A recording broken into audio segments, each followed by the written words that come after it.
अस्सलाम वालेकुम दोस्तों, मैं वकास नदीम और आप देख रहे हैं मेरी यूट्यूब चैनल वकास अपडेट। दोस्तों, आज की इस वीडियो में मैं आपको बताऊंगा कि पीसीबी ने सकलैन मुश्ताक को कौन सी खुशखबरी सुनाई है। पाकिस्तान क्रिकेट बोर्ड ने सकलैन मुश्ताक को यूट्यूब चैनल चलाने की इजाज़त दे दी। निजी टीवी के मुताबिक पीसीबी ने मना करने के बाद सकलैन मुश्ताक को यूट्यूब चैनल चलाने की इजाज़त दे दी।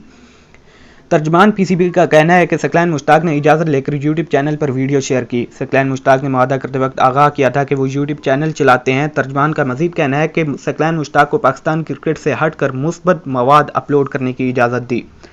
वाज़ेह रहे कि चंद रोज़ कबल पाकिस्तान क्रिकेट बोर्ड ने कंट्रैक्ट में शामिल तमाम कोचेज़ को यूट्यूब चैनल चलाने से रोक दिया था।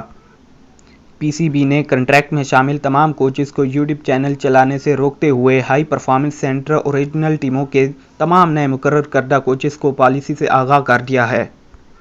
पीसीबी के मुताबिक कंट्रैक्ट में शामिल कोचेज़ यूट्यूब चैनल नहीं चलाएंगे और किसी को भी इंटरव्यू देने के लिए भी पेशगी इजाज़त लेनी होगी।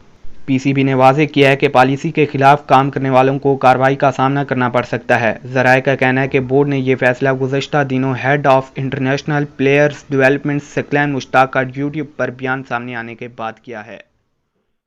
तो उम्मीद करता हूँ मेरी ये वीडियो आपको पसंद आई होगी। अपनी पसंदगी का इज़हार लाइक के बटन को प्रेस करके भी कर सकते हैं, और अगर आपने अभी तक हमारे चैनल को सब्सक्राइब नहीं किया तो हमारे चैनल को सब्सक्राइब कर लें और साथ ही बेल आइकन को प्रेस कर लें ताकि हमारे चैनल पर आने वाली तमाम तरह अपडेट्स आपको मिलती रहें। तो मिलते हैं एक नेक्स्ट वीडियो में, तब तक के लिए अल्लाह हाफिज़।